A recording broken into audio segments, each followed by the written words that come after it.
Je te l'accorde.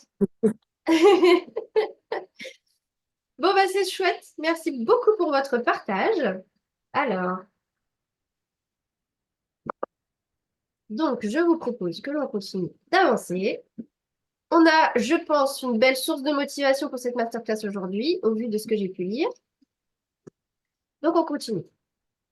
Alors, grosso modo, les grandes parties de cette masterclass, ça va être quoi? On va commencer par parler finances. On va essayer d'identifier votre GPS qui va vous amener à tel et tel résultat, telle et telle chose. Je vais vous parler des étapes clés vraiment pour lancer un business, grosso modo. Et on va essayer d'identifier un planning qui vous permette de réaliser ça en travaillant 1 heure par jour. Donc, effectivement, une masterclass qui s'adresse surtout aux salariés pour leur donner de l'espoir et leur montrer qu'avec 1 heure par jour, on peut y arriver. Si vous êtes entrepreneur et que vous êtes déjà sur la gestion de votre entreprise et que vous voulez lancer autre chose ou différemment, ben, vous pouvez aussi utiliser ça pour trouver cette heure pour le changement. Et sinon, si vous êtes entrepreneur et que vous êtes prêt au changement et que vous pouvez y dédier du temps sans avoir la contrainte financière, bah, dans ce cas-là, vous augmenterez le nombre d'heures que vous y passez par jour et vous saurez du coup quelles sont les grandes étapes à suivre pour restructurer votre business ou lancer le business actuel sur lequel vous travaillez. Mon objectif, c'est de vous aider à changer de vie. Voilà, moi, je suis une petite semeuse de graines, comme ça. Je mets des petites graines dans votre tête pour essayer de vous faire voir la vie différemment, vous amener à une autre mentalité, vous donner des clés pour qu'à chaque masterclass, vous ressortiez de là et vous ayez quand même des éléments pour avancer, pour changer, pour évoluer.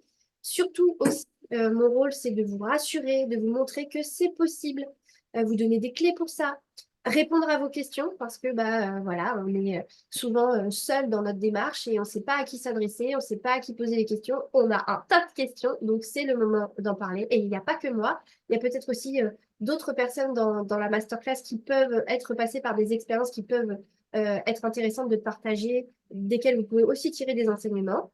Et je vais essayer aujourd'hui de vous donner un plan d'action.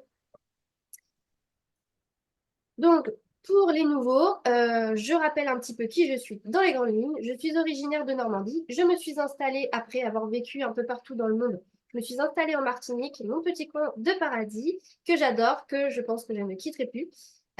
J'ai fait carrière dans la mode, le luxe, le truc très cliché, fashion, showroom, défilé, tout ça, voilà. Ce qui m'a conduit un jour à un burn-out, grosso modo, un burn-out qui m'a conduit à l'hôpital. Et là, ça a été un gros déclic et c'est au plus bas que je me suis dit, plus jamais je veux cette vie-là. Et là, j'ai décidé de changer de vie.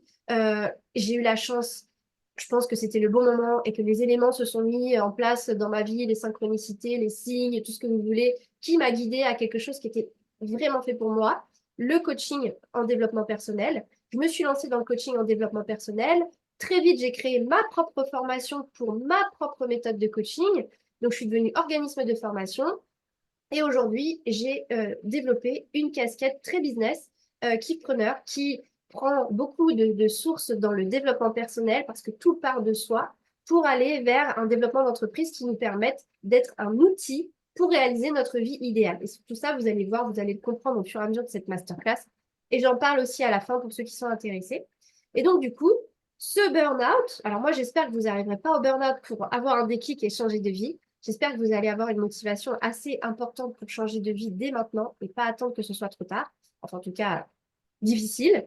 Et donc, de là, je suis devenue entrepreneuse et mon but dans la vie, c'était de devenir kiffpreneur. Je n'avais pas mis le mot dessus à l'époque, mais c'était de kiffer ma vie. Je voulais vraiment être maître de mon emploi du temps, maître de ma vie, de mes actions, de mes missions, de ma pression. Les seules pressions que j'avais, c'était moi qui les créais. Donc, à un moment donné, quand j'étais un petit peu sous l'eau, je me dis, bon, Meryl, c'est toi qui crée les impératifs. Donc, en fait, je suis devenue maître de mon temps, maître de mon emploi du temps, de ma liberté, de mes finances. Je quémandais d'avoir des augmentations, des commissions sur ce que je créais dans un job de salarié que j'ai jamais eu. Bah là, en fait, quand je fais plus de chiffres, bah, je gagne plus. Donc, en fait, je suis carrément plus motivée. Et puis, je voulais pas me tuer à la tâche comme j'avais pu le faire dans mes boulots précédents. Et donc, du coup, j'ai créé une entreprise qui me permette de vivre ma vie idéale.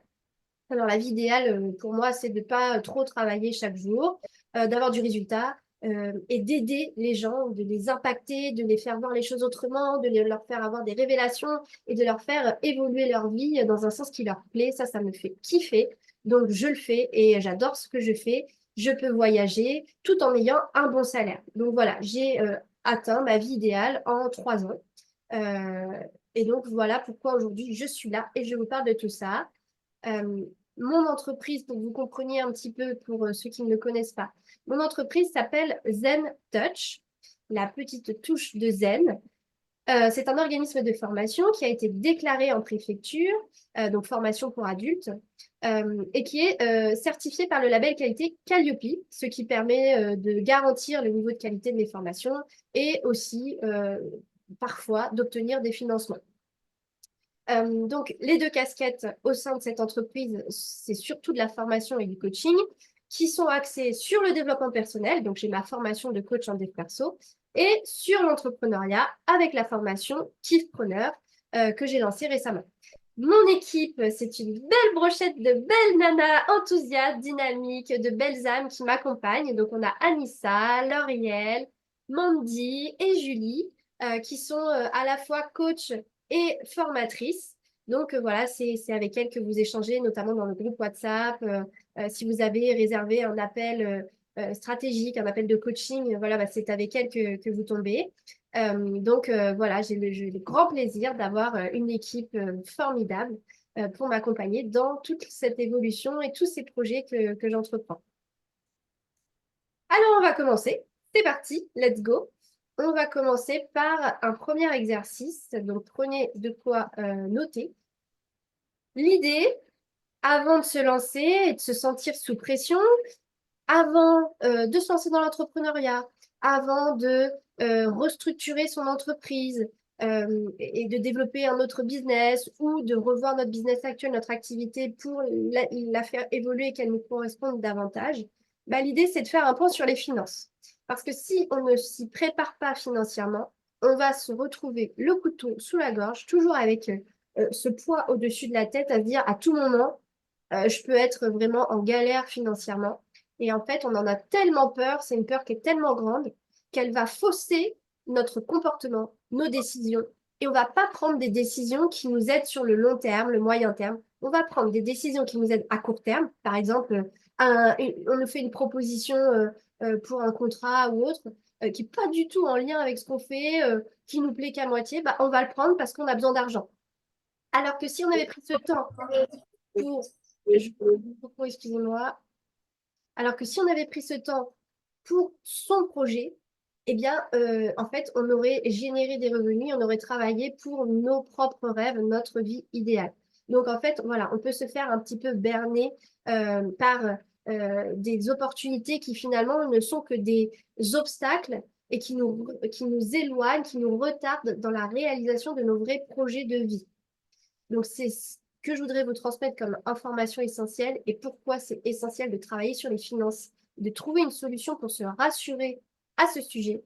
C'est pour ça, pour éviter de retarder votre réalisation.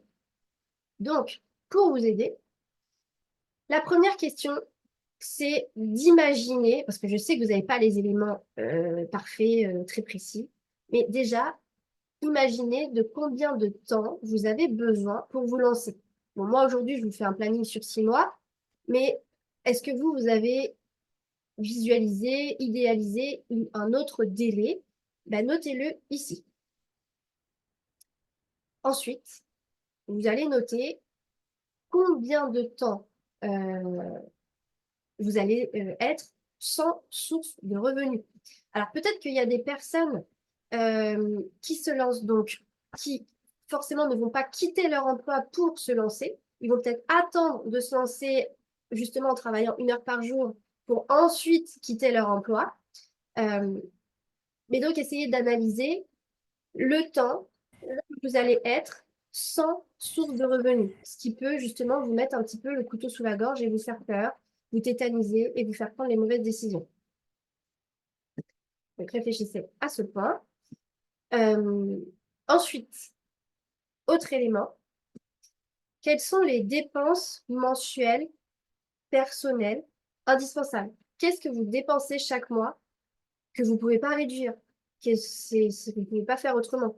Vous avez besoin de la voiture, vous avez besoin de l'essence, de l'assurance, assurance logement, vous avez besoin de l'eau, de l'électricité, d'Internet, vous avez un budget nourriture, vous avez un loyer à payer.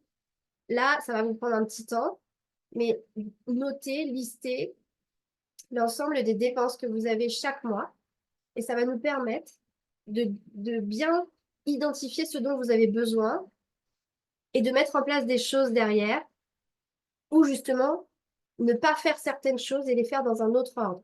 Par exemple, si vous savez que vous avez de grosses dépenses chaque mois, eh bien, vous allez, si vous n'avez pas la possibilité d'avoir, par exemple, l'aide France Travail pour combler le manque de revenus et que du coup, bah, vous avez toutes ces dépenses à faire chaque mois, bah, ce n'est pas le bon plan d'aller quitter son emploi. Il faut justement trouver une organisation, faire des efforts, des sacrifices pendant un petit moment, le temps de lancer votre activité, typiquement. Si vous identifiez aujourd'hui le montant de dépenses mensuelles et que vous savez que vous allez toucher l'aide de France Travail, euh, eh bien, souvent, l'aide de France Travail, elle est moins importante que le salaire que vous aviez. Des fois, on peut faire des simulations, je crois. Si vous connaissez, Bien, si vous connaissez le montant que vous allez gagner, vous pouvez le comparer avec vos dépenses mensuelles et voir si ça couvre ou si, au contraire, vous vous mettez dans le rouge chaque mois. Donc, cette analyse, elle est essentielle avant de faire quoi que ce soit, avant de quitter son emploi sur un coup de tête, avant de se lancer dans l'aventure de l'entrepreneuriat sans savoir vraiment où on va, bah, ça marche pas, on verra bien. Et puis en fait, à la fin, on est en galère financière, on est obligé de tout abandonner alors qu'on était si proche du but. Donc c'est trop, trop dommage. Tout le monde a un énorme potentiel. Il faut le mettre, il faut aller le chercher, il faut le mettre en place, il faut le packager, il faut en faire quelque chose sur le marché. Mais vous avez tous quelque chose à donner. Vous êtes tous passés par des expériences. Vous avez tous appris quelque chose dans la vie que certains n'ont pas appris et qu'ils aimeraient avoir pour éviter des problèmes dans leur vie et qui peuvent payer pour ça. Donc, vous avez tous la capacité de résoudre des problèmes sur le marché, ce qui est la mission d'une entreprise. Donc, croyez en vous, mais seulement ne vous tirez pas une balle dans le pied en vous lançant comme ça, sans réfléchir aux finances. Donc, prenez le temps de noter tout ça, grosso modo. Et peut-être que vous savez à peu près déjà dans quoi vous lancez. Et donc, vous avez peut-être identifié un petit peu combien vous coûterait le lancement de votre activité. Eh bien, mettez-le aussi parce que c'est une dépense à prévoir. C'est pas une fois qu'on s'est lancé qu'on va dire, oh là là, mon Dieu, il faut que je paye le dépôt de la marque, le nom de domaine, le ci, le ça. Euh, il y a bien sûr des choses qu'on n'est pas obligé de faire d'entrée comme ça quand on lance un business. Il y a des choses que l'on peut faire petit à petit. On n'est pas obligé de prendre, de créer une société qui demande de créer des statuts qui sont payants, de déposer au greffe une démarche qui est payante, de déclarer dans le journal de je ne sais plus trop quoi qui est payant aussi. On n'est pas obligé de faire tout ça quand on se lance. On peut se lancer avec quasiment rien et faire les démarches ensuite. Par exemple, vous pouvez vous lancer avec une micro-entreprise. Ça coûte zéro et ça se fait en quelques clics sur Internet. Et ensuite, quand évolue votre entreprise, là, vous commencez à réfléchir, est-ce qu'il faut passer à un autre statut ou pas, ou quoi.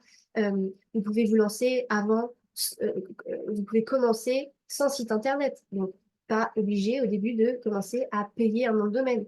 Au début, vous pouvez vous lancer juste avec votre nom, prénom, et puis déposer cette marque plus tard.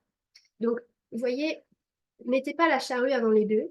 Commencez petit, testez, avancez step by step et au fur et à mesure, officialisez les choses. Dès que vous avez de l'argent, investissez dans l'officialisation de votre projet. Mais n'allez pas faire des dépenses avant d'avoir lancé, testé et avoir généré vos premiers euros. C'est comme les personnes qui sont dans le service et notamment l'accompagnement qui peut se faire à distance.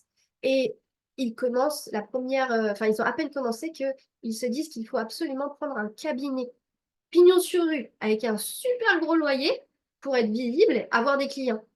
Ben, pour moi, c'est contre-productif parce qu'on se met une pression de dingue. On paye peut-être entre 500 et 700 euros de loyer Et en fait, on n'a même pas encore testé vraiment sur le terrain ce qu'on veut vendre, s'il y a vraiment la demande, la clientèle, si ça répond, est-ce qu'il faut que je le formule autrement. Et j'ai déjà 500 euros à trouver chaque mois, en plus de moi, mes dépenses personnelles.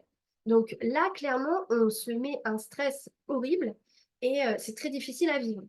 Donc, on va éviter ce genre de dépenses. Donc, si vous avez une activité particulière qui nécessite une dépense ou plusieurs dépenses, mentionnez-le aussi. Et pourquoi pas réfléchir, est-ce qu'il y a des dépenses auxquelles vous pourriez renoncer? Par exemple, là, vous avez votre petit train-train de salarié tranquille, vous faites vos ongles, vous faites votre coiffeur tous les mois, l'esthéticienne, nanana. Eh ben, c'est pas des dépenses indispensables, c'est pas vital. Est-ce qu'il y a des choses que vous pouvez annuler comme dépenses, le temps de cette période de transition? Est-ce qu'il y a des petits sacrifices que vous pouvez faire? Je sais que je vous ai dit qu'on n'est pas obligé de faire des sacrifices pour réussir, mais on commence quand même par une étape de sacrifice. Et c'est après qu'on vit notre best life, mais ça demande quand même au début de petits sacrifices, des efforts comme ça, qui sont largement faisables et acceptables, je vous rassure tout de suite. Donc réfléchissez à ça aussi. Et ensuite, commencez à réfléchir, identifier quelles vont être vos sources de revenus pendant cette période. Donc, est-ce que vous allez conserver votre salaire? Est-ce que, au contraire, vous allez être demandeur d'emploi et toucher des aides? De combien elles vont être? Est-ce que vous avez, je sais pas moi, d'autres sources de revenus à côté ou des petites choses que vous pouvez faire en attendant pour toucher de l'argent et répondre à ces dépenses mensuelles indispensables? Et ce travail va vous rassurer. Donc, je vous laisse un petit temps pour faire ce travail. Je lis vos commentaires. Je réponds à vos questions si vous en avez, avant qu'on puisse passer à la suite. Donc, vraiment, je vous laisse un petit temps. Donc, Anan, tu as compris que voilà, cette année, tu n'allais peut-être pas voyager. Donc, je lis vos commentaires, hein.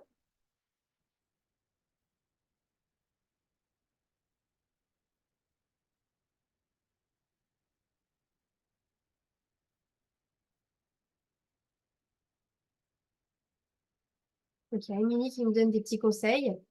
Donc, Émilie est dans le groupe WhatsApp. Émilie, elle accompagne, bon, elle le dira mieux que moi, mais elle accompagne à la création d'entreprises.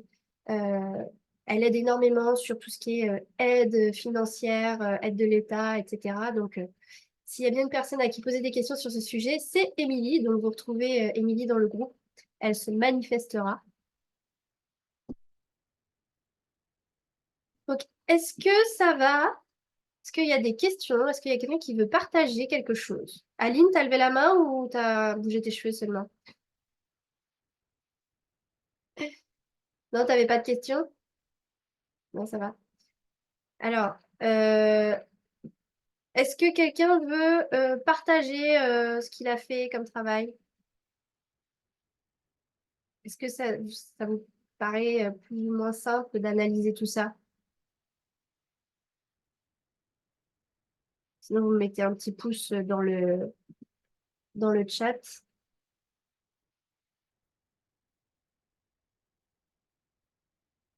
Donc, Aurélia, toi, tu as bénéficié des réductions de cotisation pendant 2 ans.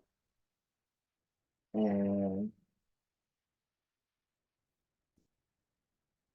Livia, tu as du mal à faire le tri dans les dépenses que tu pourrais enlever. Alors, est-ce qu'il y en a vraiment que tu peux enlever?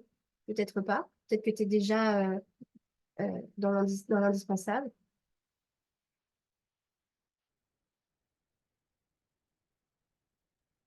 Après, si tu veux, Meryl, je peux partager mon expérience. Oui, vas-y. Alors, donc, moi, j'ai démissionné au mois d'octobre et en fait, j'avais des primes qui étaient bloquées au niveau de mon entreprise, que du fait que je démissionnais, elles s'est débloquées. Et ça plus les soldes de tout compte, ça m'a permis avoir de l'argent pendant 4 mois. Et au bout de 4e mois, j'ai pu commencer à toucher le chômage.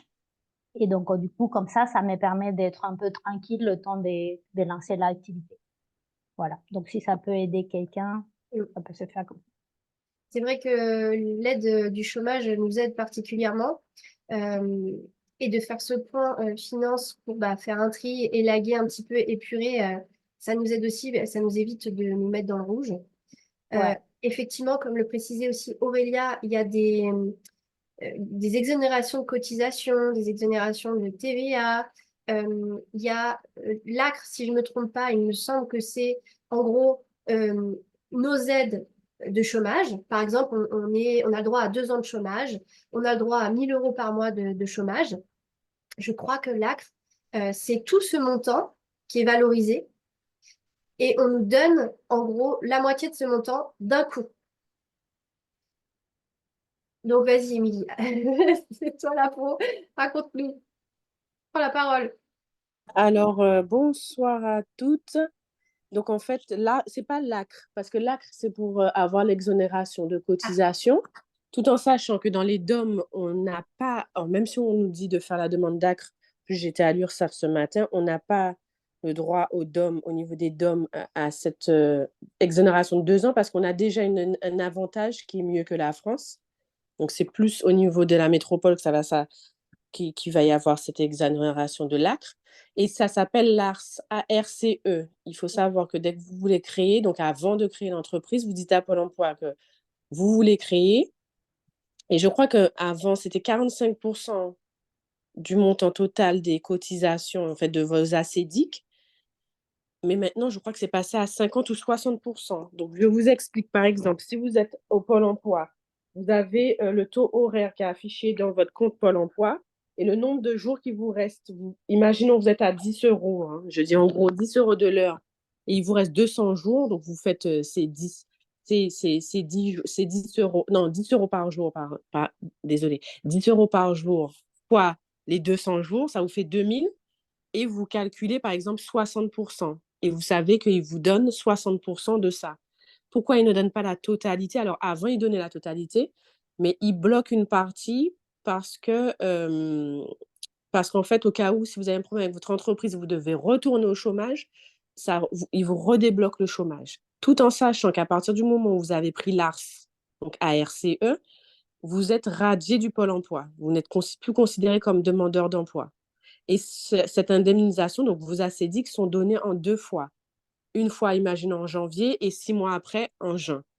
Alors, je conseille toujours aux clientes, quand j'ai des clients, je leur dis toujours de ne prendre l'ARS pour 2 raisons.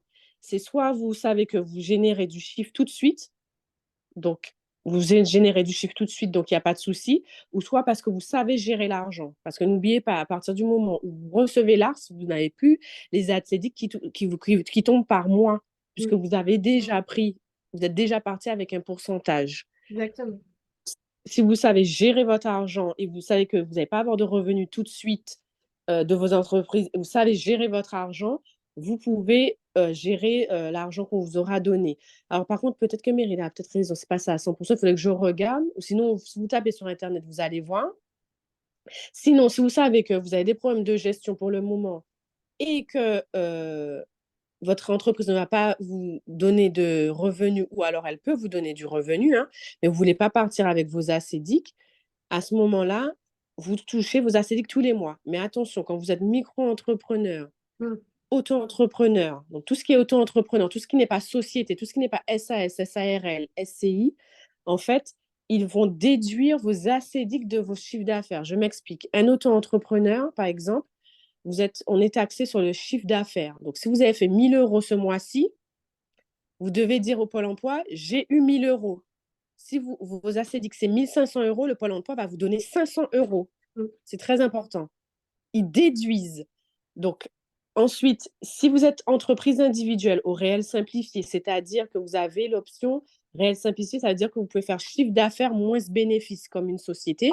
Donc, par exemple, vous avez 1 000 € de chiffre d'affaires et imaginons 100 € de dépenses. Donc, ça vous fait votre bénéfice est de 900 € puisqu'on a fait les 1 000 € moins 900. Ils vous diront que vous avez reçu 900 euros. Même chose, ils vont prendre les 1 500, déduire des 900 et vous donner ce qui reste, donc les 600. C'est pour ça qu'en fait, il faut savoir aussi quel statut vous voulez. Par contre, si vous êtes en société, en SAS ou en SARL, que ce soit tout seul ou avec associé, si vous dites que vous prenez 0 € de salaire pour une SAS et 0 € de rémunération pour une SARL, eh bien, en fait, vous avez la totalité de vos assédiques. Mm.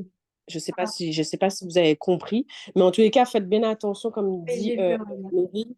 Il faut vraiment faire attention, tout calculer avant de partir, Ouais. savoir déjà si vous partez bien et avec quel statut vous partez, Mm. etc., etc. Donc, si vous savez que votre entreprise, c'est pas la peine qu'il y ait une société, si vous faites de l'intellectuel, par exemple, vous n'avez pas besoin de faire obligatoirement une société. Si vous êtes en totalité entrepreneur, eh bien, Mm. à ce moment-là, réfléchissez bien, est-ce que vous ne voulez pas partir avec un pourcentage de vos assédiques?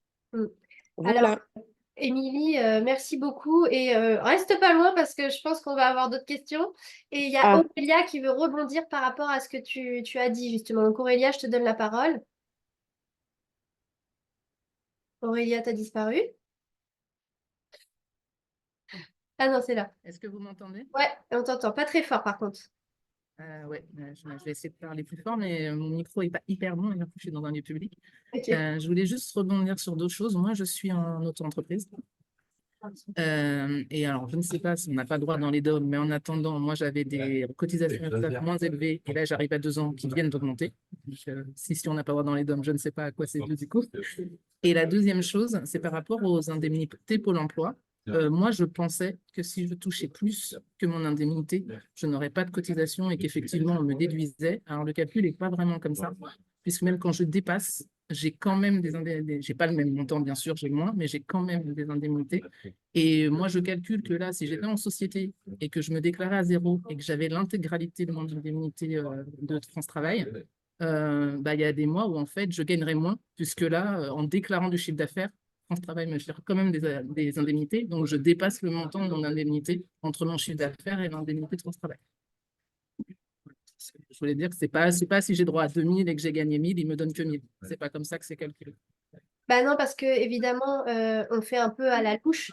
Et les 1000 sont pas directement dans ta poche. Ils sont quand même pas bêtes à ce point-là. Non, ils sont pas. Après, ça dépend de Même, tu l'activité. vois, Moi, ça sur dépend les de 1000 euros. l'activité parce que moi, j'ai pas beaucoup de charges Bah voilà, non mais puisque je suis consultante. Moi, voilà, je tempère juste. Ça dépend de l'activité, mais si on n'a pas beaucoup de charges, ça peut être intéressant. Et l'autre chose, c'est que quand ils vous donnent moins, par exemple, si je devais avoir 1000 et qu'ils me donnent que 300, en fait, ça me prolonge mes droits. Puisqu'en oui, fait, comme tu disais au départ, c'est une somme globale et que j'avais le droit sur 2 ans, mais du coup, comme je l'ai utilisé moins, et ben, ça me fait plus longtemps. J'aurais dû avoir 2 ans là en juin et il me reste encore un peu plus d'un an, parce que comme j'ai déclaré du chiffre d'affaires tous les mois, ça me prolonge mes droits. ça Voilà, décale, c'est tout ce que je voulais effectivement, dire. ça prolonge les droits. Et je pense que tu n'as pas exactement ce montant qui est déduit, tout simplement parce que 1000 euros de chiffre d'affaires, c'est pas 1000 euros dans ta poche.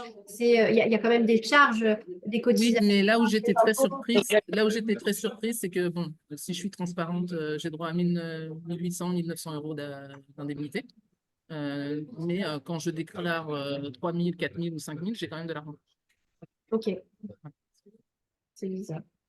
Alors, j'ai pas 1000, ouais, bien sûr, hein, je vais avoir 200, c'est 300, bizarre, donc 250, vaut mais mieux j'ai que. quand même des sous. Eh bien, espérons que ça continue comme ça. Et oui, comme tu disais, ça prolonge, et c'est bien que tu aies rajouté ça, ça prolonge la durée. Mais si, par exemple, quelqu'un avait déjà un budget, par exemple, toi, par exemple, ton cas, c'est 1008, mais si quelqu'un avait déjà son budget était serré à 1008, donc si on vient déduire encore plus, c'est là où il faut vraiment, vraiment faire attention. Mm. Dans Ok. tous Moi, les cas, renseignez-vous. si j'avais que 1008, j'y arriverais pas. C'est parce que je peux Voilà, avoir du chiffre d'affaires supérieur et que le travail me donne encore des trucs, c'est tenable, mais que 1008, je tiens pas. Alors, c'est ça. en Donc, tout faites cas, vraiment attention. pour rassurer ceux qui sont dans cette démarche actuellement, même si c'est jamais très évident d'obtenir les informations, surtout quand on n'est pas encore avec un demandeur, un numéro d'identifiant Pôle emploi, en fait, dès que vous êtes déclaré, dès que vous avez la possibilité d'appeler Pôle emploi, demandez le service indemnité et par rapport à votre situation, ils sont censés vous donner ces informations-là aussi. On a quelqu'un qui nous demandait aussi, qui disait, c'est dommage qu'il n'y ait pas d'aide pour ceux qui sont déjà à leur compte. Et donc, si il existe des aides, par exemple, Émilie, si tu peux juste nous en mentionner certaines, si tu en as à l'idée, d'autres aides qui existent. Alors, ce serait intéressant de le mentionner pour ceux qui sont déjà lancés. Moi, je sais que j'ai eu une aide, mais qui doit être spécifique aux Antilles ou à la Martinique, c'est le PIGE, qui est une aide pour les jeunes. Euh, et après, je ne sais pas ce qu'il y a d'autres comme aide. Donc, Émilie, si tu as des idées. Alors, pour le PIV, il y a plusieurs départements qui ont le droit. Donc, c'est PIV, pardon. Et le PIV, en fait, il faut pas avoir ses 31 ans révolus pour déposer le dossier. Donc, le dossier peut être déposé jusqu'à la veille de vos 31 ans. Et pour ceux Et qui, là, en fait, et, voilà. et Et pour là, ceux vous qui avez ont C'est ça. Ça, c'est pour ceux qui n'ont pas encore créé, parce qu'il ne faut pas avoir créé. Et pour ceux qui ont déjà créé, par contre, vous avez tout ce qui... Donc, vous avez les aides selon votre région et vous avez aussi les aides des fonds européens. Vous avez des prêts à taux zéro aussi pour ceux qui ont besoin des prêts, parce que certains auront besoin automatiquement de prêts. Donc, n'oubliez pas les prêts à taux zéro. C'est bien le prêt de la banque, mais n'oubliez vraiment pas les prêts à taux zéro. Donc, pour la Martinique, par exemple, il y a Initiative Martinique. La région Guadeloupe fait aussi des choses. Donc, voilà, ça, c'est pour ceux que je connais vraiment. Pour ceux qui ont des salariés, vous avez des aides pour l'amélioration du travail des salariés avec la CGSS. Il faut juste être à jour de ses cotisations. Et donc, alors, quand je parle d'aide, pour la plupart des régions, c'est pas toutes, c'est que ça part en fait en remboursement. Il faut avancer de l'argent et se faire rembourser. D'accord. Pourquoi? Parce qu'en fait, ils ont avancé de l'argent et des gens sont partis avec l'argent, ils n'ont pas utilisé pour l'entreprise ou sont partis ailleurs avec l'argent. Mais après, ça dépend de votre région. Ça Euh, dépend de votre région et voilà. est-ce qu'il y a toujours le ballon digital? Ballon, je sais pas comment dire. Non, alors, il n'y a plus le ballon digital, ça c'était par rapport au Covid, mais il y a une aide qui ressemble en fait. Vous avez plusieurs aides. Vous avez l'aide aux TPE, toutes petites entreprises, ou aussi ceux qui étaient demandeurs d'emploi et c'était leur première entreprise au moment de créer l'entreprise avec un chiffre d'affaires de moins de 60 000 euros. L'entrepreneur, le chef d'entreprise peut avoir 5 000 euros pour lui aussi, en plus des aides pour son entreprise. Ça, c'est pour les toutes petites entreprises. Ensuite, vous avez une aide création-développement. Vous avez les aides à l'embauche. Quand vous voulez embaucher, vous avez les aides pour les apprentis. Et il y a les aides pour le numérique. Donc, pour les entreprises qui sont dans le numérique, uniquement du numérique, mais aussi ceux, par exemple, qui ne sont pas du numérique. Par exemple, vous avez une épicerie et vous avez besoin de matériel informatique, site internet, etc., etc. On peut vous aider aussi. Ok, bon, vous avez Voilà. compris, Anissa, il faut que tu mettes le lien vers le groupe WhatsApp. Et après la masterclass, Émilie va nous faire un récap dans le groupe et vous pourrez la contacter pour avoir les infos. Euh, et, Sans autre, problème. et autre chose aussi, à laquelle je pense que moi, je m'en suis rendu compte tardivement pour celles qui ont déjà leur entreprise, celles et ceux qui ont déjà leur entreprise. Peut-être que vous le savez déjà, mais on cotise à la formation. Donc, tout le monde n'a pas besoin de formation, mais ça peut quand même bien nous aider dans certains cas. On cotise à la formation et en fait, on a une aide. euh, je crois que c'est le FAF. En tout cas, c'est un organisme qui collecte cette cotisation à travers nos cotisations à l'URSSAF et qui nous donne la possibilité de faire financer toute ou une partie de certaines formations. Il faut faire un dossier, il faut aller sur l'URSSAF, télécharger l'attestation de cotisation pour identifier quel est l'organisme qui collecte ces frais-là, enfin ces fonds, et à qui on peut aller faire notre demande de financement. Mais ça aussi, c'est super intéressant. Et il y a des budgets qui peuvent monter, je crois, jusqu'à 2100 euros. Donc, 2100 euros, on peut se payer une belle formation. Donc, vous pouvez aussi voir ça. Je regarde un peu ce que vous vous dites. OK.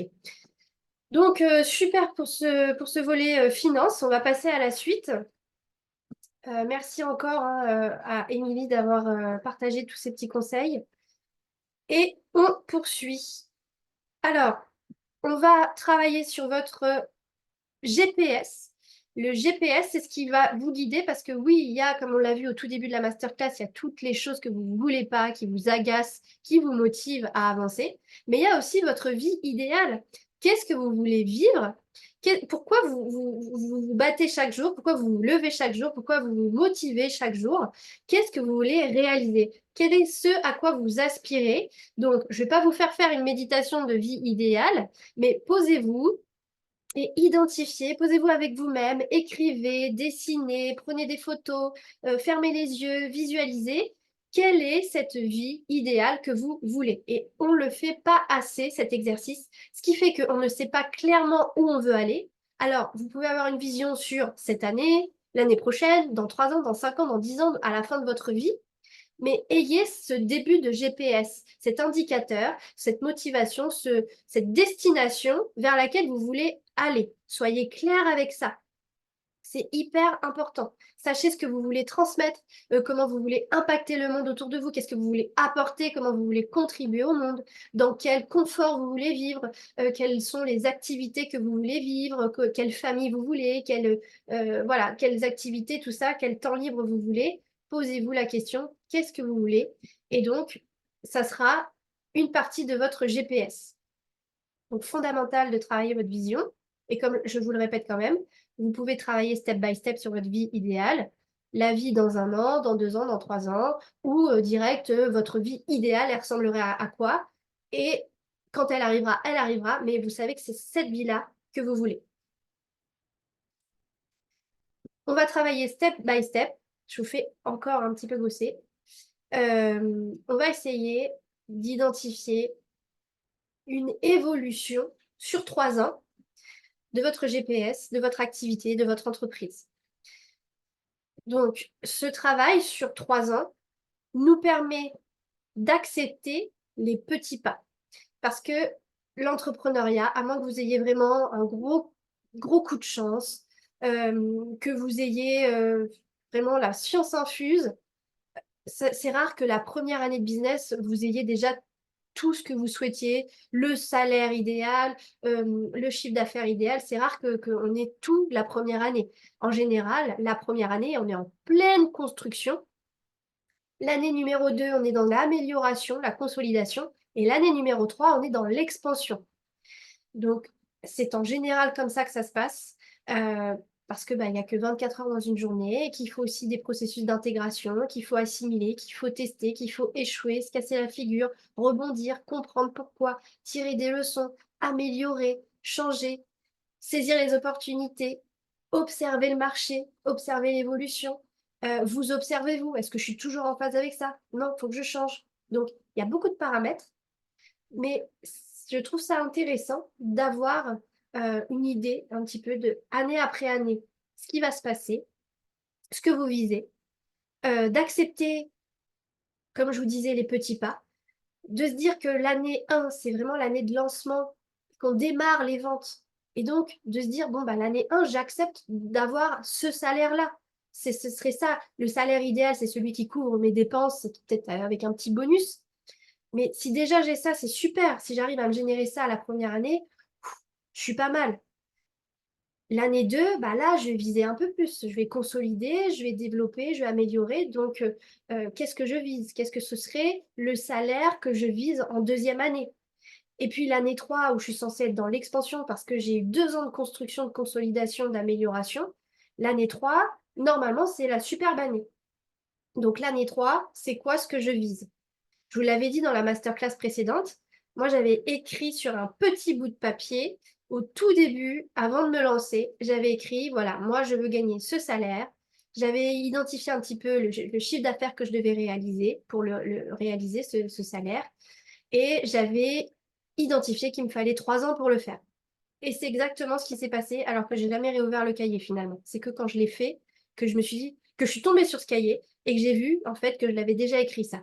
Vous voyez la puissance aussi de la pensée créatrice, du fait de visualiser, d'avoir cette vie idéale en tête, le fait de poser des chiffres, de poser des étapes, de pas non plus, vous voyez cet exercice-là, mon GPS, vous permet aussi de pas vous dire, moi je veux direct ma vie idéale, mon objectif là c'est ma vie idéale, c'est salaire de 5 à 10 000 euros par exemple.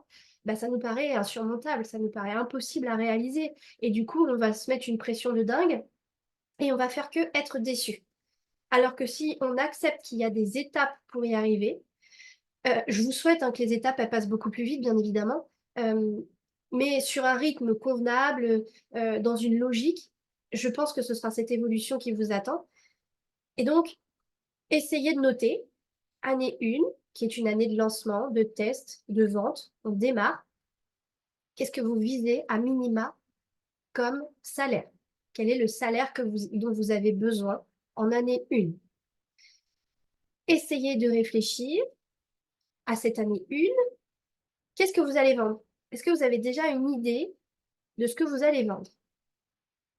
Alors, si vous êtes dans la logique kiff-preneur, je vous conseille de vendre des services qui ne sont pas dans l'opérationnel, c'est-à-dire que vous n'avez pas besoin de le faire pour gagner de l'argent. Donc, par exemple, un médecin, il doit ausculter, travailler, sinon il n'a pas d'argent. Idéalement, si vous voulez être kiff-preneur, il faut réfléchir à des services où vous n'êtes pas toujours obligé d'être dans l'opérationnel. Vous faites de l'opérationnel si besoin, mais il y a des choses que vous pouvez vendre grâce à vos compétences, à votre expérience que vous mettez en forme sous forme de solutions sur le marché. Un livre, une formation, un accompagnement, un programme, des templates, ça peut être sous plein de formes différentes. Mais ça, c'est vraiment l'idéal pour être kiff-preneur. Donc, qu'est-ce que vous mettez en place comme service, comme offre? Si vous voulez vendre des produits, c'est OK, hein, c'est le même process pour tout le monde. Moi, je vous donne juste les petits conseils, les petites graines pour devenir kiff-preneur. Essayez d'identifier la première année, étant donné qu'on est dans une phase test, que personne ne vous connaît encore, à quel prix vous allez pouvoir vendre ça, cette offre. Imaginez un début de prix. Et comprenez bien à quel niveau de notoriété vous allez être ou quel est le niveau de notoriété que vous visez. Donc, en général, quand on se lance, on va rarement tout de suite avoir une énorme communauté. Une communauté, elle se construit, ça demande des efforts, ça demande du travail chaque jour. Pardon. Ça demande du travail chaque jour. Donc là, imaginez à quel stade de notoriété vous allez être. Est-ce que vous allez avoir un groupe, Facebook, WhatsApp, Telegram, peu importe, combien de personnes il y aura, combien de personnes vous allez réussir à mobiliser autour de vous. Pensez aussi peut-être à votre réseau actuel. Vous avez peut-être une liste de contacts qui pourraient être intéressés par ce que vous proposez. Ou qui est-ce que vous êtes en mesure de démarcher, des associations, des mouvements, des choses qui existent, des établissements. Est-ce que vous voulez vous faire connaître en ligne ou pas? Imaginez un petit peu à quel stade de notoriété vous pourriez réussir à être la première année. Et en fait, ça va vous permettre d'avoir des petits steps comme ça, des petites étapes, sans vous mettre trop la pression.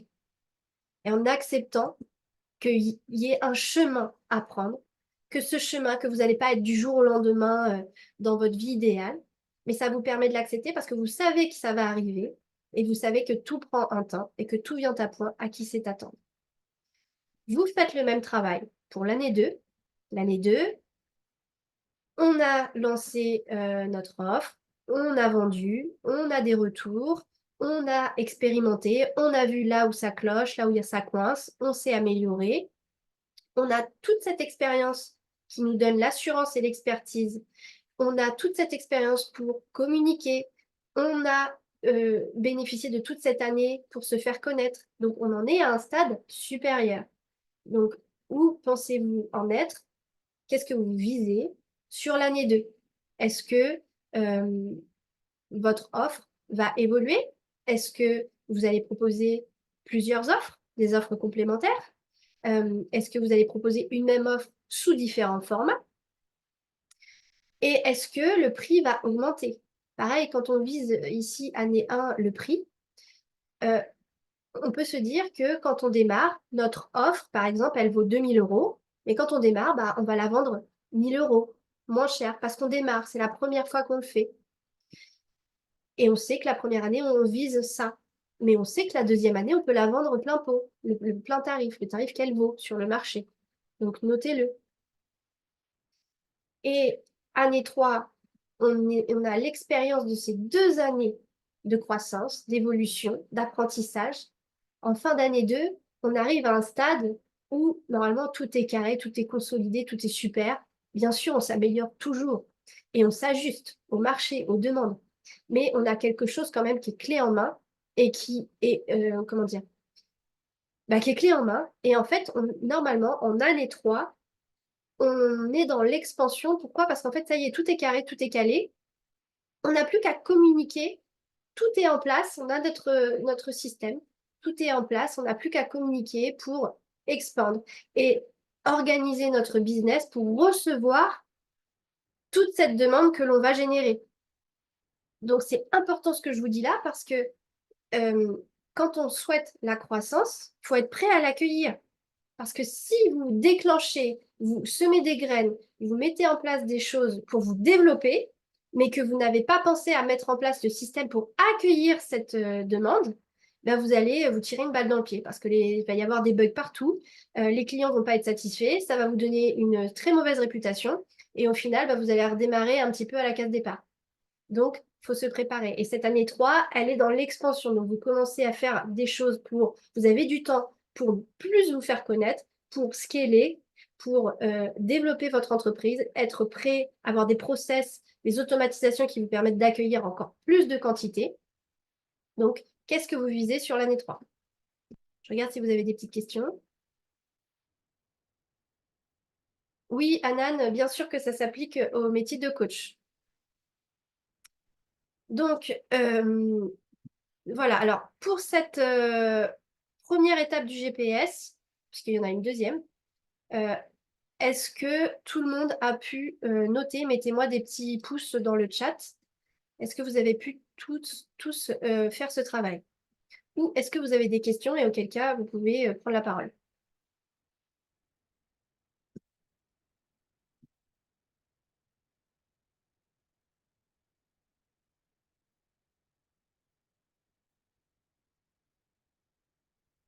Ça va? Pas de questions? Ok. Je vois qu'il y a pas mal de petits pouces.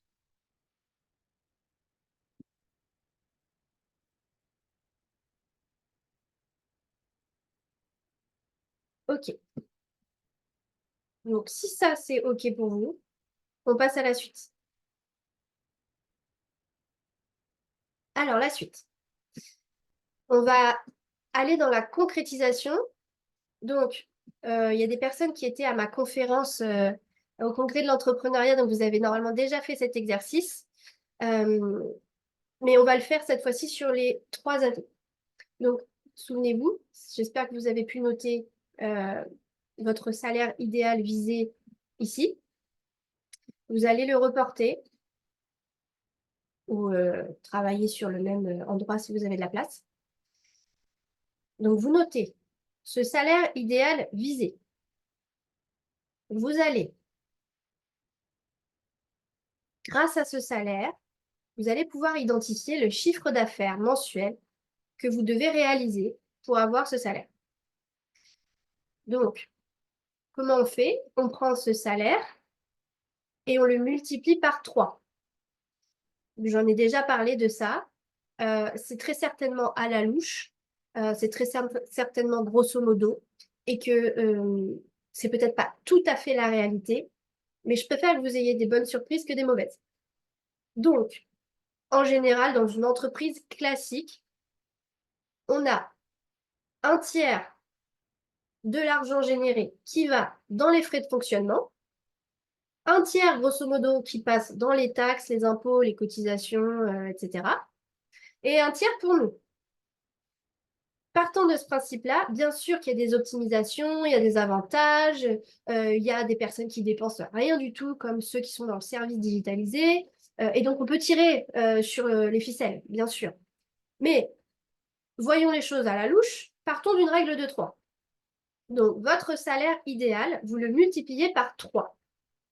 Donc là, on est sur du mensuel. Et ça vous donne le chiffre d'affaires que vous devez réaliser chaque mois pour avoir ce salaire dans votre poche. Donc, vous allez faire ce calcul pour chaque année, pour savoir où vous mettez les pieds, où vous allez, qu'est-ce que vous devez réaliser. On va aller encore plus préciser. On va aller identifier de combien de clients vous avez besoin pour réaliser ce chiffre d'affaires.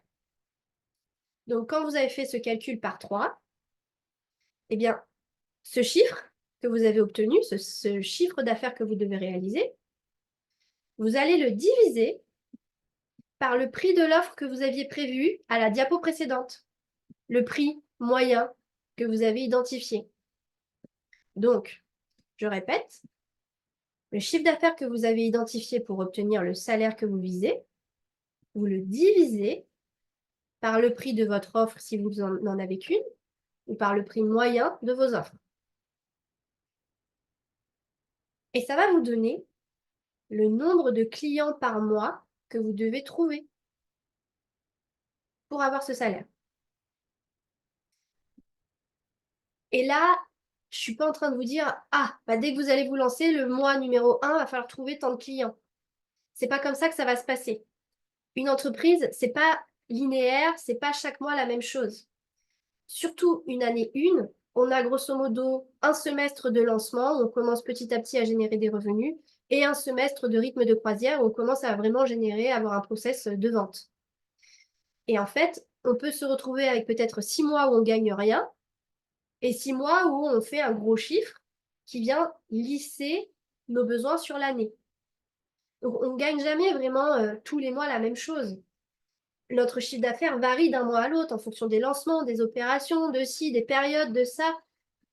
Et en fait, c'est ce montant qui va se lisser qui va nous permettre de toucher ça. Donc, quand on dit qu'il vous faut, peut-être, je sais pas, moi, vous tombez sur 5 clients par mois, eh bien, en fait, vous n'allez peut-être pas trouver 5 clients véritablement par mois.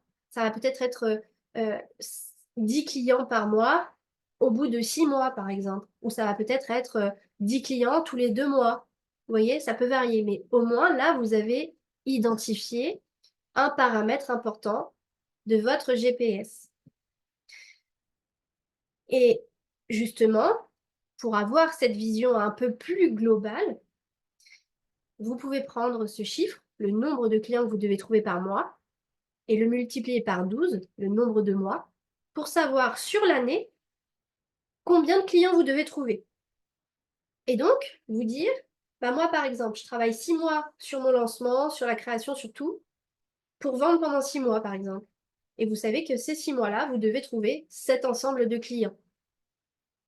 Donc, je vous invite à faire ce calcul sur l'année 1, l'année 2, l'année 3. Et je vous laisse donc quelques instants. Et je me tiens à votre disposition. Vous pouvez lever la main ou poser des questions dans le chat. Alors, Fadi, tu veux que je réexplique quel calcul exactement?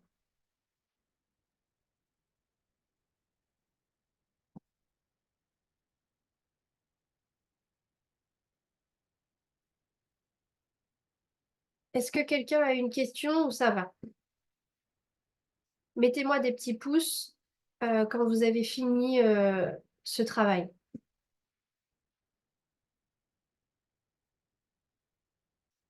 Donc, Fadi, le premier. Donc, tu identifies le salaire que tu vises et tu le multiplies par 3 pour couvrir les cotisations, les charges, les impôts et les frais de fonctionnement. Et ça te donne le chiffre d'affaires que tu dois réaliser. Ok, Aline, pas de souci. Tu regarderas le replay. Ok, donc il y a des petits pouces ceux qui sortent. N'hésitez pas à me demander si vous avez des questions.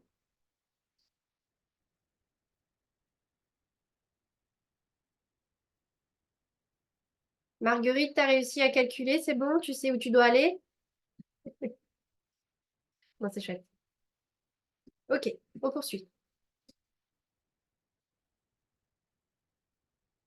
Donc, on commence à y voir un peu plus clair. Et là, je vais vous dire un petit peu les grandes étapes par lesquelles vous allez devoir passer pour lancer quelque chose, lancer une offre. Donc, j'ai grosso modo identifié 5 grandes étapes. Je vais essayer de vous les expliquer pour que vous compreniez le cheminement et les étapes par lesquelles passer, pas mettre la charrue avant les bœufs et savoir justement par où commencer, pas s'éparpiller.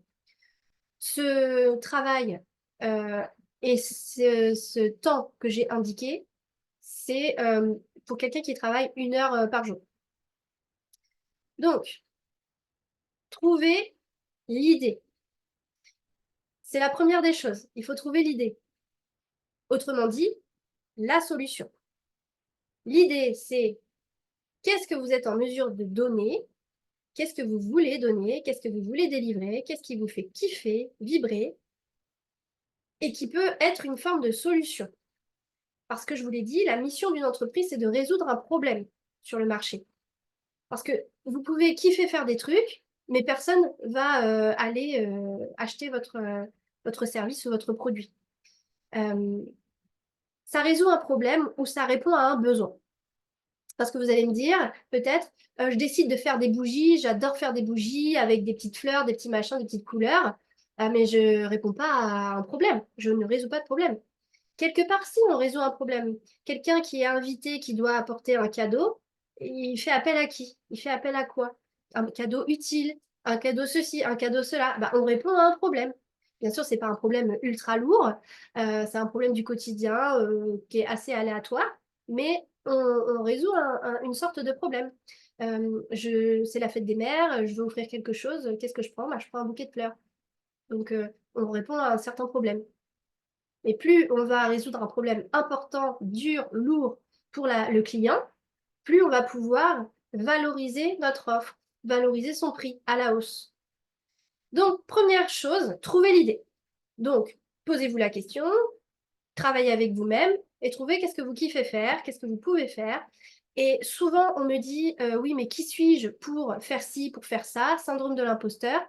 Il vous suffit simplement d'avoir une étape d'avance par rapport à votre client idéal. Il vous suffit simplement d'avoir vécu certaines choses qu'il est en train de vivre, que vous en soyez déjà sorti, que vous ayez tiré des apprentissages que vous êtes en mesure de confier aujourd'hui, de partager aujourd'hui. Simplement ça. Donc, ça peut être quelque chose de totalement nouveau, qui crée, qui génère un besoin, une demande, ou qui répond à une demande. Donc, ça arrive à certaines personnes de créer des choses vraiment à partir de rien. On a vu qu'il y avait un manque sur le marché. Par exemple, celle qui était au congrès de l'entrepreneuriat, on a eu l'intervention de Léa, influenceuse, qui nous explique justement le domaine de l'influence, marketing d'influence, etc., qui nous dit que c'est important pour une entreprise. Et je pose la question, existe-t-il une plateforme qui répertorie toutes les influenceuses, influenceurs sur lequel une entreprise justement peut se rendre pour trouver l'influenceur qui correspond à ses valeurs, sa démarche, etc. Ça n'existe pas. Donc par exemple, c'est une idée de quelque chose que l'on peut créer. Il y a une demande, pour l'instant il n'y a pas la réponse, en tout cas moi je ne la connais pas, et on peut apporter cette idée sur le marché. Donc c'est quelque chose de nouveau, ou une idée qui existe déjà, quelque chose qui existe déjà, mais que vous allez faire avec votre sauce à vous, votre recette à vous. Vous allez vous démarquer par le prix, par votre approche, par votre énergie, par votre vision, par plein de petites choses, mais c'est quelque chose qui existe déjà. Il n'y a pas besoin de réinventer la roue, simplement vous trouvez quelque chose qui fonctionne et vous l'améliorez, vous le faites à votre sauce. Là, et ça peut vous prendre environ 2 semaines. Vous y collez, vous travaillez que sur ça, trouvez l'idée, trouvez l'idée, trouvez l'idée, et hop, vous partez. Et vous vous lancez en fait. Les entrepreneurs à succès, ils se lancent, ils n'attendent pas le bon moment. Il n'y a jamais le bon moment. C'est comme pour faire des enfants. Il n'y a pas le bon moment pour faire des enfants. C'est pareil pour l'entrepreneuriat. Donc les entrepreneurs à succès, qu'est-ce qu'ils font? Eux, ils se lancent, ils ne se posent pas de questions. Ils se lancent, ils testent. Ça marche pas ou ça marche qu'à moitié. Bon, bah écoute, on fait autre chose. On a vu qu'il y avait, en étant sur le terrain, une opportunité là. Et bah hop, on y va. On ajuste. Finalement, bah là, ça n'a pas fonctionné sur la façon d'en parler, on va parler différemment, et du coup là, ça va fonctionner. Ils ne font que ça, en fait, s'ajuster, s'améliorer continuellement. Deuxième étape, une fois que vous avez validé l'idée, qui est donc une solution, vous allez concevoir cette solution. Vous n'allez pas créer ni fabriquer, vous allez concevoir la solution. C'est-à-dire que, par exemple, notamment dans le service, vous voulez offrir tel service qui apporte tel résultat, ok. Eh bien, vous allez identifier par quelle phase, quelles étapes ça va passer, qu'est-ce que vous devez y mettre. C'est-à-dire qu'on va commencer à constituer le squelette, le schéma de cette offre. Format, contenu, type de contenu, planning, le prix, quels ingrédients je mets, quel contenu, quel produit, qu'est-ce que vous mettez dedans. Vous avez un schéma qui identifie bien comment ça va se passer. qu'est-ce que vous proposez? C'est un schéma, un squelette. Ensuite, cette solution, vous travaillez à sa différenciation sur le marché. Qu'est-ce qui fait qu'elle est unique? Qu'est-ce qui fait qu'on doit faire appel à vous? Qu'est-ce qui fait qu'on doit vous choisir? C'est ce qu'on appelle le positionnement. Moi, avec ma formation Kiffpreneur, je forme à l'entrepreneuriat, au développement d'une entreprise, mais il y a plein d'organismes de formation qui font ça sur le marché. Sauf que moi, je me suis positionnée sur le fait que ce développement d'entreprise t'aide à kiffer ta vie. C'est ça mon positionnement, c'est le kiff, c'est la vie tranquille, la vie apaisée, on profite de la vie. Ça, c'est mon positionnement. Je donne du contenu dans un domaine qui est très, très présent, mais je le donne différemment, avec une autre approche, une autre vision. C'est ma marque de fabrique, c'est mon positionnement, c'est ma différence. Donc, identifiez à ce stade-là, quelle est votre différenciation? Identifier à ce stade-là à qui correspond cette offre, qui a besoin de cette solution. C'est ce qu'on appelle notre cible ou notre client idéal. Et identifier le prix, c'est-à-dire qu'est-ce que ça vaut cette solution, si j'arrive vraiment à le faire, à le mettre en place, si j'ai des clients, ça vaut combien? Combien je peux vendre ça sur le marché? Même si aujourd'hui je ne suis pas prête à vendre cette offre ce prix-là, moi je trouve que ça a quelle valeur? Donc, vous lui donnez une valeur. Et même si au démarrage, vous vendrez ça moins cher, eh bien, identifiez bien la valeur qu'a cette proposition sur le marché. Alors, en général, pour fixer le prix, on vous dit que vous identifiez le prix, la valeur. Et excusez-moi, il y a quelqu'un qui a un micro allumé.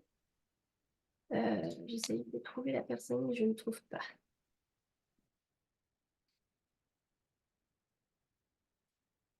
Bon.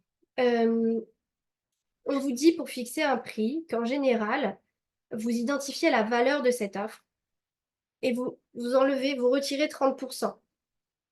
Parce que ça va nous mettre tout de suite, ça met les clients dans une vision où on se dit waouh, c'est incroyable tout ce qu'il y a pour ça, c'est censé valoir plus. Donc je fais une affaire, donc je serais bête de passer à côté. Ça conditionne en fait par rapport à ça. Ensuite, étape suivante, pitcher l'offre. Donc finalement, vous avez une idée précise de ce que vous allez proposer, de ce que vous allez vendre, de ce que vous allez offrir à votre client. Maintenant, vous allez commencer à en parler autour de vous. Votre entourage, votre réseau, aller dans des événements pour commencer à en parler à des inconnus, des personnes qui ont le profil de votre client idéal. Commencez à en parler. Allez, sortez de votre zone de confort et commencez à en parler. Et voyez les réactions des gens. Voyez, ah bah finalement, il y a peut-être une personne qui va vous dire, ah bon, et pourquoi tu fais pas ça? Ou ah, je pensais que ce serait ça.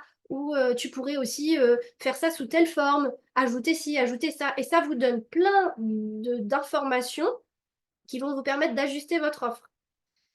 Donc, cette étape, pitcher son offre, aller en parler, elle est fondamentale parce que vous allez glaner plein d'informations qui vont vous aider à tout bien ficeler, à revoir peut-être un peu votre squelette pour encore mieux en parler.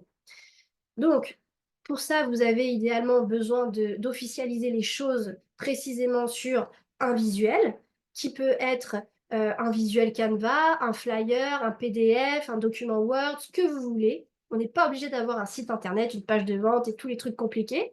Notamment maintenant avec l'intelligence artificielle qui s'appelle Gamma, vous pouvez faire un catalogue produit en un rien de temps. Il vous suffit d'écrire sur un document Word comment vous voyez l'offre, quel prix, à qui ça s'adresse, etc.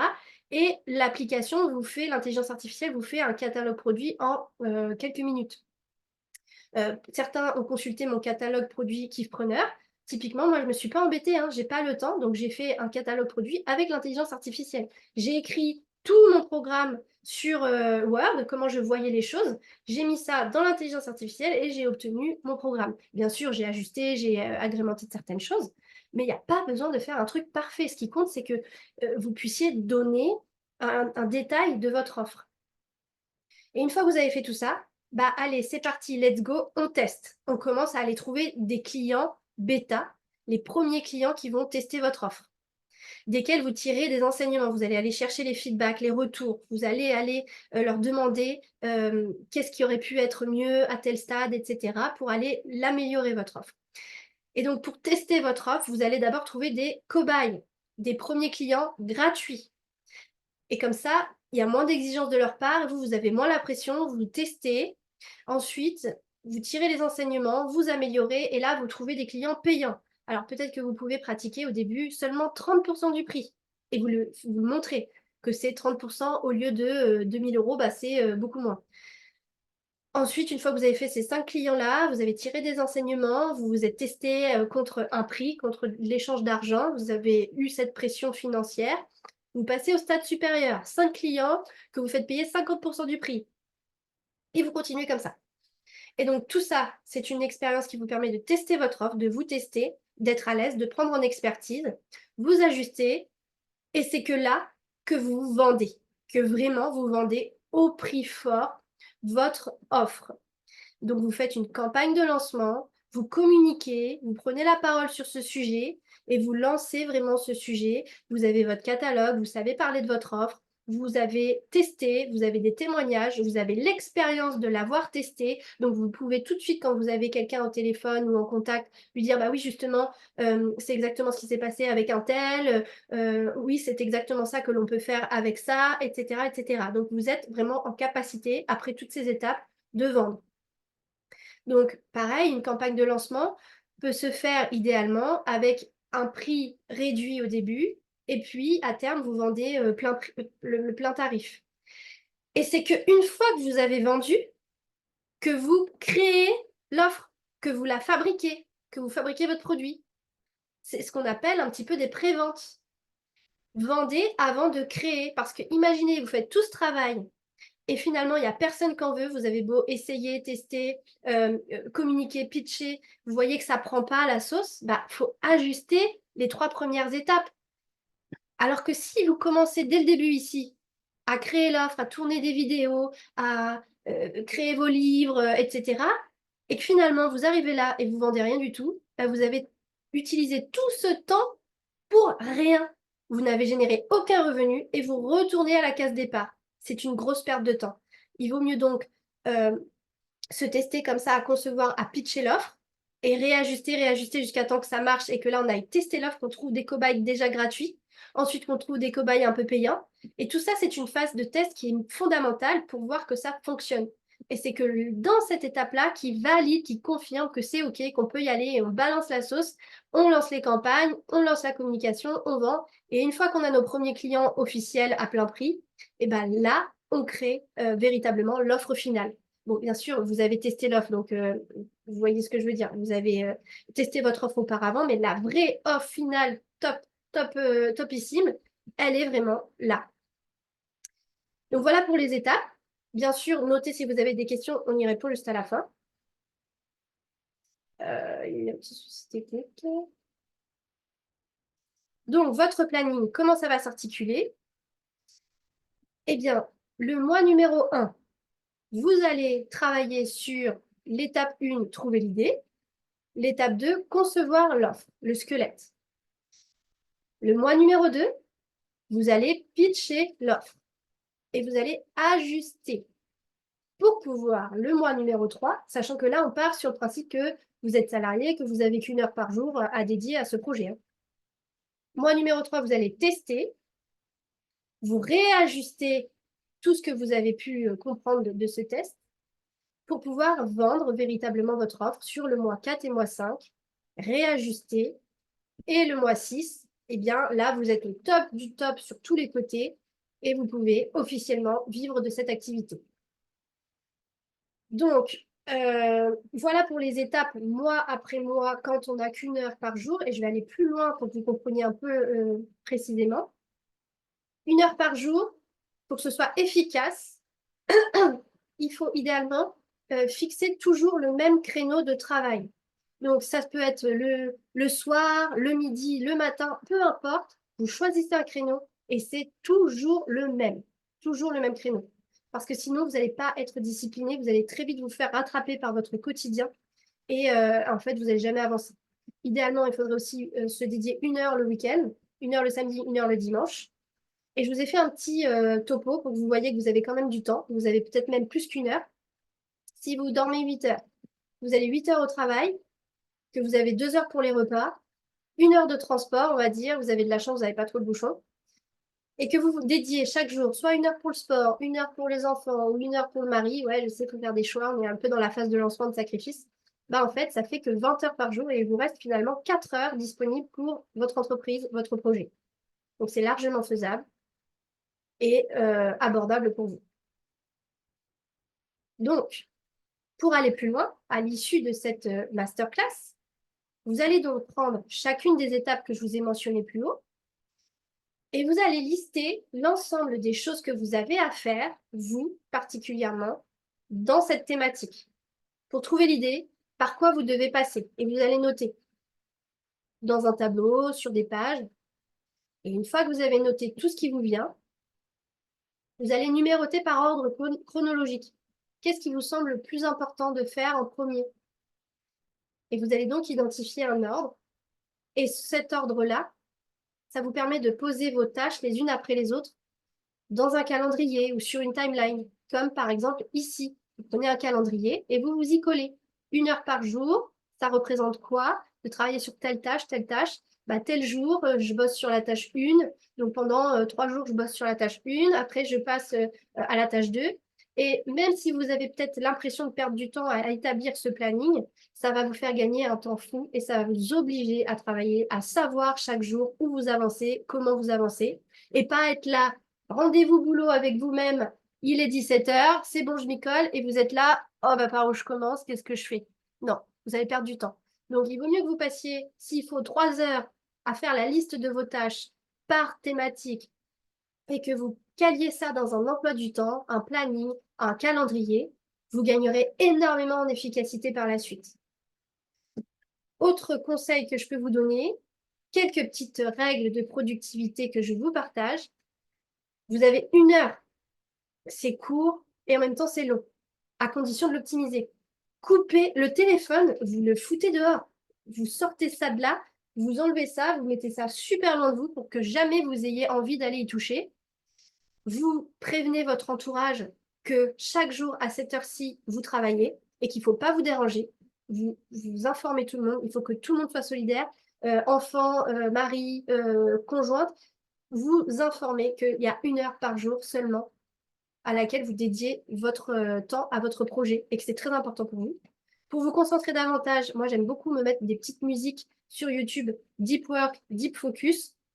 Ça nous aide à être là dans le truc et pas être perturbé par des chansons, des paroles ou des rythmes. Donc comme je vous disais, vous avez votre rendez-vous chaque jour à la même heure avec vous-même. Vous définissez en amont les missions, les tâches et surtout l'objectif et vous vous y tenez. Vous planifiez tout ça dans votre agenda. Vous regroupez les tâches par thème. Donc, vous n'en êtes peut-être pas encore là puisqu'on est dans la notion de projet. Vous avez vu, il y a des tâches assez conséquentes à faire. Vous n'êtes pas encore parasité par les mails, l'administratif, la compta, etc. Mais quand ça va commencer à vous arriver, vous regroupez les tâches ensemble. Par exemple, si vous devez faire le process administratif de création d'entreprise avec tous les documents et tout, au lieu de faire un petit bout par-ci par-là, hop, vous y collez une semaine entière non-stop à ça et vous avez fini au bout de la semaine. Plutôt que de faire un petit bout sur l'heure et après vous faites de la com et puis si, et non, c'est parce que là, vous n'allez pas avancer du tout, c'est pas du tout productif. Vous regroupez les tâches par thématique et vous faites le max que vous pouvez pendant l'heure de travail et vous passez à la suite. Quand vous vous fixez des objectifs, par exemple sur semaine numéro 1, on s'est fixé de faire l'étude de marché, vous faites le max du max, vous ne partez pas dans vos pensées, vous faites le max, vous êtes déterminé, vous avancez, vous faites le max qu'il faut et vous passez à la suite. Pas de perfectionnisme, on ne va pas aller jusqu'au bout des choses, on fait le grosso modo, on avance et on pose des fondations, on pose des étapes comme ça pour avancer. Le perfectionnisme, on le laisse dehors avec le téléphone. Et comme je vous disais, la clé, c'est vraiment de vendre, de pitcher avant de créer, avant d'officialiser, avant de concevoir, de fabriquer l'offre. Vraiment, vendez, voyez si ça marche, testez, pitchez. Et c'est ensuite que vous allez créer, sinon vous perdez du temps. Alors voilà, on arrive à la fin. Est-ce que vous y voyez plus clair? Alors, numéro 1, oui, mais moi aussi, je peux le faire. Donc, oui, c'est OK, vous êtes confiant. Est-ce que vous avez encore peur? Numéro 2. Est-ce que vous avez envie, mais finalement, vous ne savez toujours pas comment faire? Est-ce que vous voulez devenir kiffpreneur? Est-ce que vous êtes au taquet sur ce point? Alors, Marguerite, tu n'hésites pas à me questionner en privé. Je répondrai à ta question pour ton e-book. 4, 4, 4. Bon, on a des 4 là, c'est cool. Ok, Léa, bon courage à toi. Ah, c'est cool, on a des 4. 4 en force là. La durée idéale d'un prix de lancement. Moi, je te dirais, fais une première campagne prix de lancement, 70% du prix. Enfin non, excuse-moi. Quand tu es prête, que tu as pitché, testé, que tu as déjà fait à moitié prix et tout, que tu es prête, bah, tu fais, si tu as dit que tu faisais une campagne sur un mois, bah, les 15 premiers jours, tu fais ton prix de lancement et les 15 derniers jours, tu fais offre normale, le prix plein. Et le reste de l'année, si ça tourne toujours, si ça peut toujours se vendre, tu vends plein prix. Ok, donc on va pouvoir passer à la suite et répondre à vos questions. Euh, hop. Donc, comme vous le savez, moi, je lance actuellement ma formation Kiffpreneur, qui reprend exactement ce qu'on a vu aujourd'hui de manière beaucoup plus poussée, plus approfondie, pour vous permettre de lancer un business ou de développer un business ou de restructurer un business qui existe déjà pour qu'il vous ressemble, que vous kiffiez, que vous puissiez surtout vivre la vie que vous voulez et que vous méritez, bien sûr. C'est une formation que, vous savez, c'est la première session de formation. Donc, moi, je suis dans cette phase-là. C'est le lancement, c'est la phase test. Bon, j'ai pas de doute sur le fait que ça va fonctionner. C'est une formation que j'ai déjà expérimentée depuis 1 an déjà, qui fonctionne très, très bien. Donc, la première session, je la fais à 1 450 € au lieu de 2 490 €. Inscription jusqu'au 31 mai. On a déjà presque 10 inscrits. C'est une formation qui se déroule sur 3 mois avec du e-learning, environ 5 à 10 heures de travail par semaine, et des visios de 2 heures en groupe. Il y a une plateforme donc e-learning, il y a un groupe WhatsApp, il y a 9 modules avec des évaluations, il y a les 4 grandes étapes de la méthode Kiffpreneur et il y a 1 an de suivi sur WhatsApp ensuite. Donc, comment elle s'articule cette formation? Donc, il y a vraiment 3 mois de cours dédiés à ces 5 piliers qui sont la connaissance de soi pour bien identifier notre zone de génie, nos capacités, nos compétences et savoir qu'est-ce qu'on peut faire avec, qu'est-ce qu'on peut vendre ou qu'est-ce qu'on peut ajuster dans notre business actuel grâce à qui on est pour qu'on soit le plus aligné possible et qu'on ait le plus d'impact derrière. On identifie bien nos aspirations pour que tout le reste nous permettent de concrétiser notre vie idéale. Donc, on va aller construire notre offre irrésistible qui est alignée et qui nous permet de vivre la vie qu'on veut et pas se tirer une balle dans le pied. On va apprendre à vendre naturellement et pas faire le marchand de tapis parce qu'on déteste ça. On va apprendre à aller chercher nos clients, trouver des clients et on va apprendre à s'organiser pour travailler le moins possible et gagner le plus possible. Voilà la promesse Kiffpreneur. Et ensuite, vous allez travailler en autonomie. Vous avez à disposition 4 autres modules.